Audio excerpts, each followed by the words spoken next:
Esto es Imagen Empresarial y esta mañana está con nosotros a través de videollamada John Waters. Él es el presidente del Strategic Advisory Board de Mandiant, que es parte de Google Cloud, un experto muy reconocido en temas de ciberseguridad. John, how are you? Thank you very much for taking this call. Doing very well, thank you.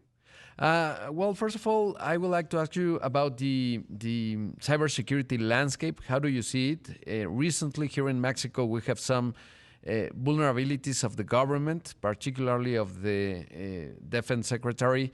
So, talk to us. How do you see the landscape, particularly what you have to say about an emerging market like Mexico?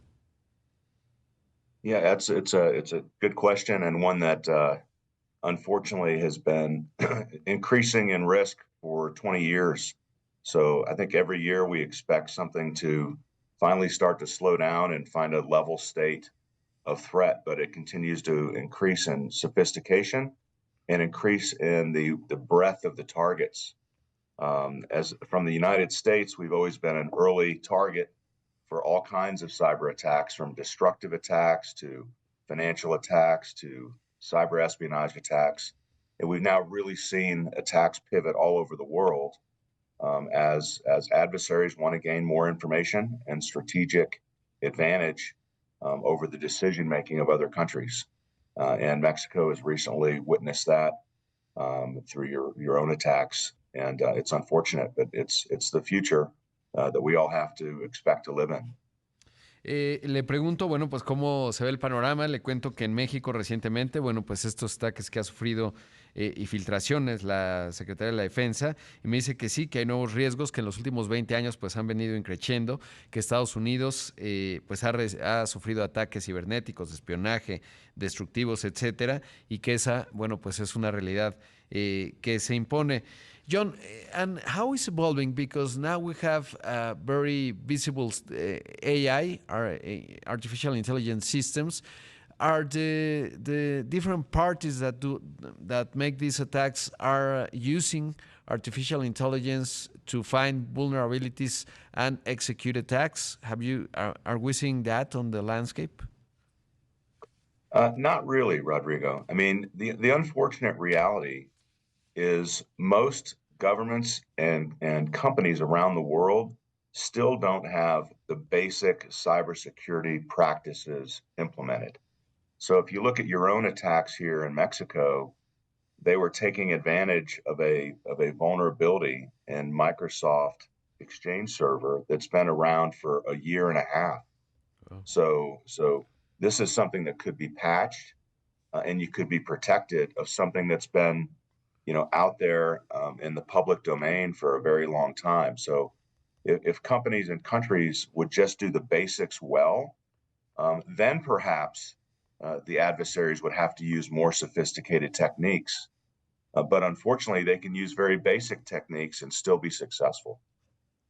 Qué interesante. Le pregunto a John que si ya están muy sofisticados utilizando inteligencia artificial para encontrar vulnerabilidades o utilizarlo en ataques, y me sorprende su respuesta porque me dice, no, realmente no. El asunto es que muchos gobiernos pues no tienen las medidas básicas de seguridad. Por ejemplo, me dicen el ataque que sufrió México recientemente, pues era un servidor de Microsoft Exchange, cuya vulnerabilidad lleva más de un año afuera, simplemente no se hizo lo necesario para digamos, subsanar esta vulnerabilidad.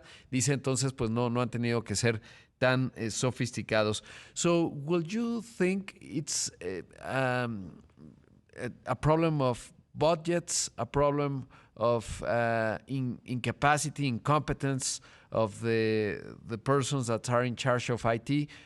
What would you say is the main problem that you see in an emerging market like Mexico if you have that kind of purview, of that kind of vision?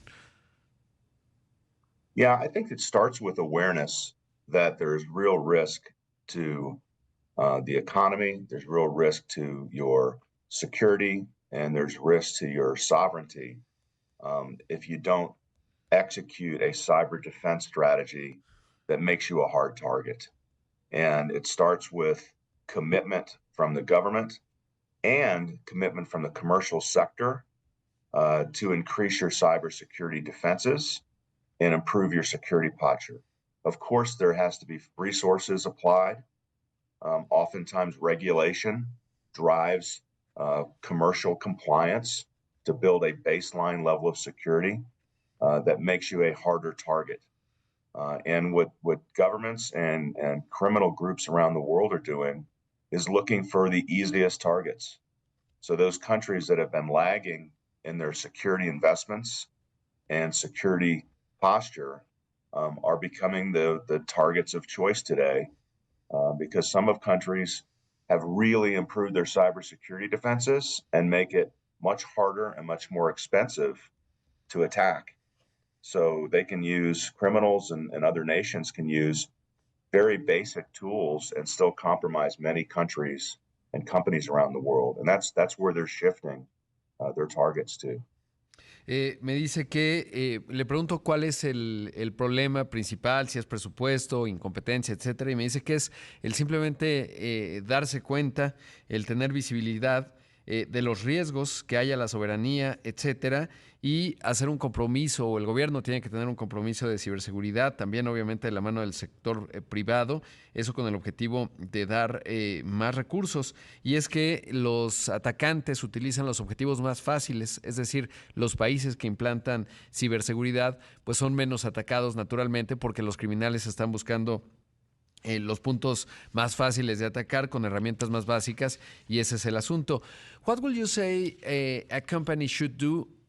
Also, a country, should we have a special subsecretary or ministry of cyber defense? Is that a good approach? Or in the company is a whole unit in charge of the cybersecurity of the company? What is your vision about it? Yeah, I think there's three components. The first is you have to have ownership of the problem that has resources, policy, and the authority to go implement cybersecurity programs across the government and deliver a regulatory framework that governs the commercial sector to ensure that there's a minimum baseline level of security to protect your national interest in Mexico. So the government has to begin to lead and formalize their cyber defense capability in both the public sector and the military sector. So there's ownership of the problem, there's resources, and there's authority. In the commercial sector, I think there needs to be an awakening that the government is not going to protect the commercial sector. They're worried about protecting the government. So the first requirement from the commercial sector is to take ownership of the problem, understand there's real risks and consequences to your customers and your shareholders if you don't increase your cybersecurity posture and improve the way you defend yourselves. Lastly is working together. The easiest form of intelligence that helps inform how you protect yourself is learning from each other. So collective defense, community defense, as something that's been embraced around the world, where when somebody's attacked, or some country or some government or some commercial entity has been attacked previously, that you learn from those attacks and you build in protective measures so you can protect yourself from the next attack. Because these adversaries use the same techniques and the same tools over and over again until they don't work. So it's important for both governments and commercial entities to learn from each other and build collective defense. Le pregunto qué es lo que hay que hacer y me dice que, bueno, pues hay tres componentes. Tienen que hacerse dueños del problema, definir autoridad y establecer políticas, marcos regulatorios y protección. Y desde el sector privado, bueno, pues darse cuenta que el gobierno no lo va a proteger a uno, tomar el control, lo mismo. Y esto, bueno, pues aplicar medidas de defensa, pero sobre todo trabajar de manera conjunta y aprender, y me refiero conjunta, mejores prácticas, gobierno, sector privado, sobre todo porque los criminales utilizan las mismas técnicas hasta que dejan de funcionar y pues si se comparte información a partir de ahí ayuda bastante. John, thank you very much for the interview. Good luck here in Mexico. Thank you very much. Nice to meet you.